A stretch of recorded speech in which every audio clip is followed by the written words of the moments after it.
I know you're the kind of boy. Some of the biggest hits of the 1960s were written by a teenage girl from Brooklyn who most listeners never knew existed. From a tiny cubicle near New York's Brill Building, Carole King quietly shaped a generation. Here are 10 Carole King songs that made other artists famous. Number 10. The Loco-Motion by Little Eva.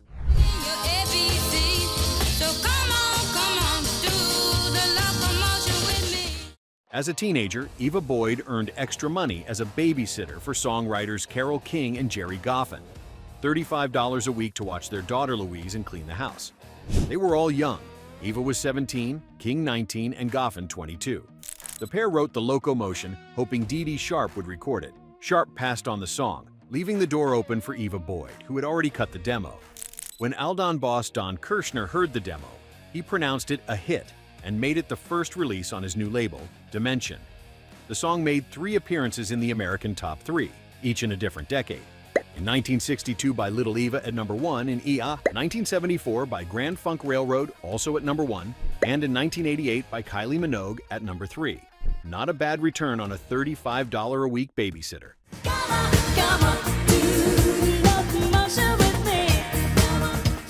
Number 9. Will You Love Me Tomorrow by the Shirelles. Will you still love me tomorrow?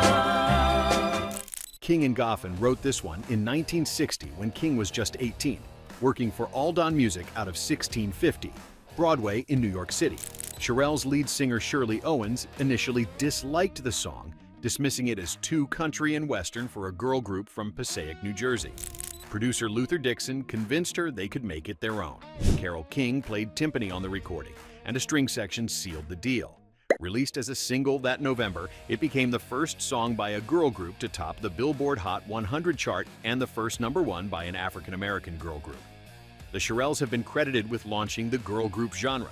A song that almost got rejected for sounding too country launched an entire movement. In 1999, the recording was inducted into the Grammy Hall of Fame.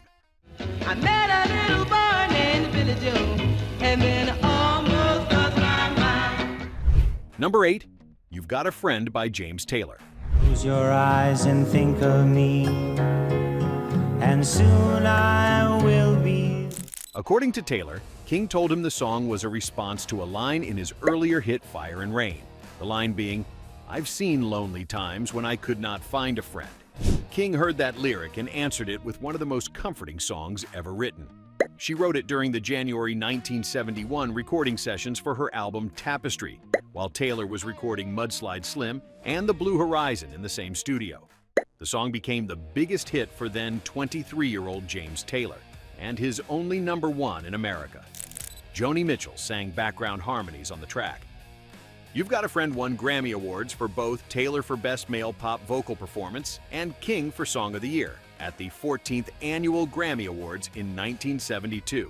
In 2001, Taylor's version was inducted into the Grammy Hall of Fame. Seem dreamlike on account of that frosting with 10 miles behind me. Number 7. A Natural Woman by Aretha Franklin. You make me feel like a natural woman. Carole King herself told the story.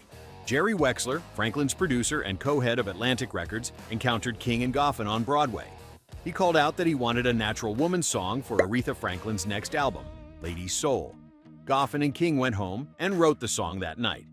In thanks, they granted Wexler a co-writing credit. The record reached number 8 on the Billboard Hot 100 and became one of Franklin's signature songs. Backing vocals were performed by the Sweet Inspirations, featuring Whitney Houston's mother, Cissy. Aretha's sisters Irma and Carolyn also sang on the track. In 1999, the recording was inducted into the Grammy Hall of Fame. At the 2015 Kennedy Center Honors, Franklin performed the song to honor King, bringing the house down and reducing the audience to tears.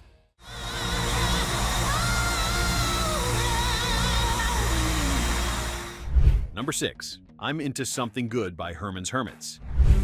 Tells me I'm into something good. Tells me I'm into something. Goffin and King's I'm Into Something Good was first recorded by Earl Jean McCrea of the Cookies in 1964.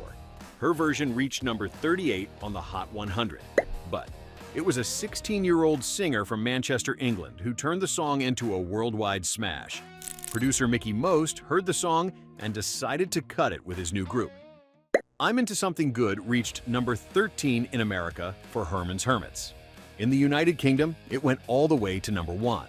That single launched one of the biggest careers of the British invasion.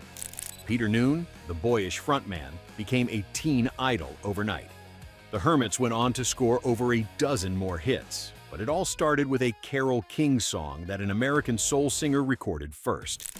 One writer's demo became another continent sensation. Before we continue, which Carole King song hit you first without you even knowing she wrote it? Were you humming along to one of these in high school before you ever heard the name Carole King? Drop a comment and let us know where you're watching from. There's a kind of hush all over the world tonight. Number 5, Up on the Roof by the Drifters.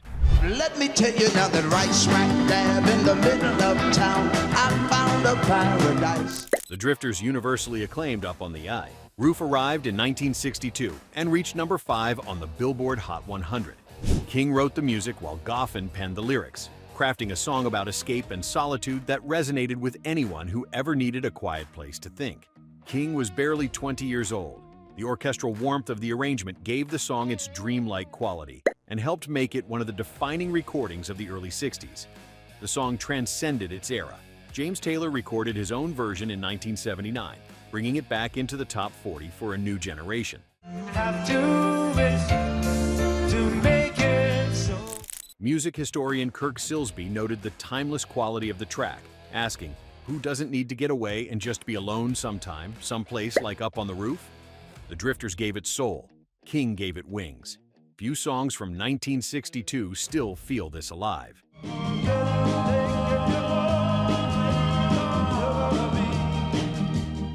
Number 4, Take Good Care of My Baby by Bobby V.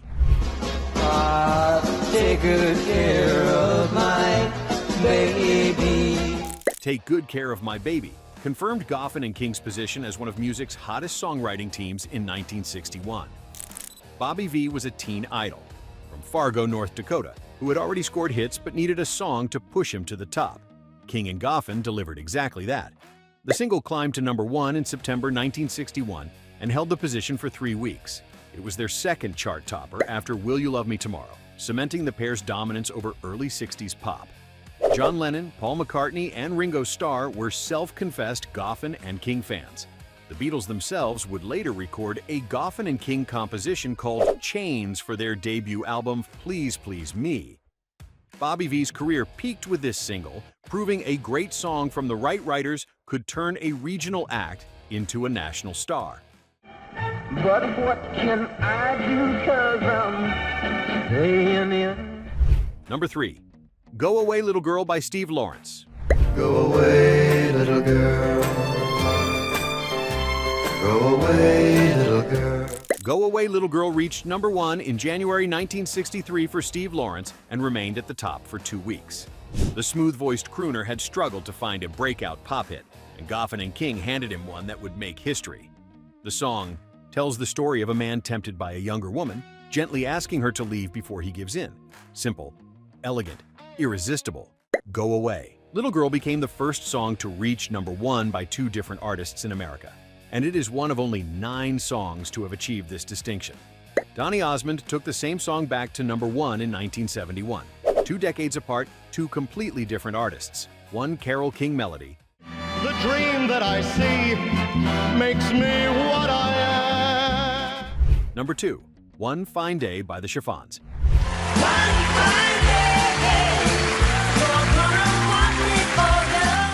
In 1963, girl groups ruled the airwaves, and the Chiffons needed a follow-up to their massive hit He's So Fine. King and Goffin delivered One Fine Day, a track built around King's own joyful piano demo. The Chiffons took it to number 5 on the Billboard Hot 100. The song's infectious optimism made it an instant classic, a snapshot of early 60s innocence wrapped in a 3-minute pop gem. The song's life extended far beyond the charts. King recorded her own version for the 1980 album, Pearls, Songs of Goffin, and King, and that version reached number 12. In 1996, the title was borrowed for a romantic comedy starring George Clooney and Michelle Pfeiffer. Natalie Merchant covered the song for the film's soundtrack. From the Brill Building to Hollywood, One Fine Day proved that a perfect pop song never goes out of style. You'll be proud to have me right by your side. Number 1. Pleasant Valley Sunday by the Monkees. Rows of houses that are all the same, and no. King and Goffin wrote this one after moving to suburban West Orange, New Jersey. The couple looked around at their neighbors' manicured lawns, identical houses, and status symbol cars, and turned it all into a wry, catchy commentary on American suburbia. The single went to number 3 on the Billboard Hot 100 in 1967. When Don Kirshner sold the Aldon music catalog to Screen Gems, Goffin and King started writing for the Monkees.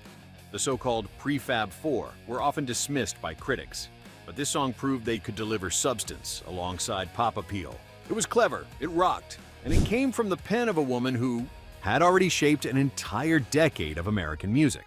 A fitting final note for a songwriter whose gift was making everyone else sound like a star. Then I saw her face.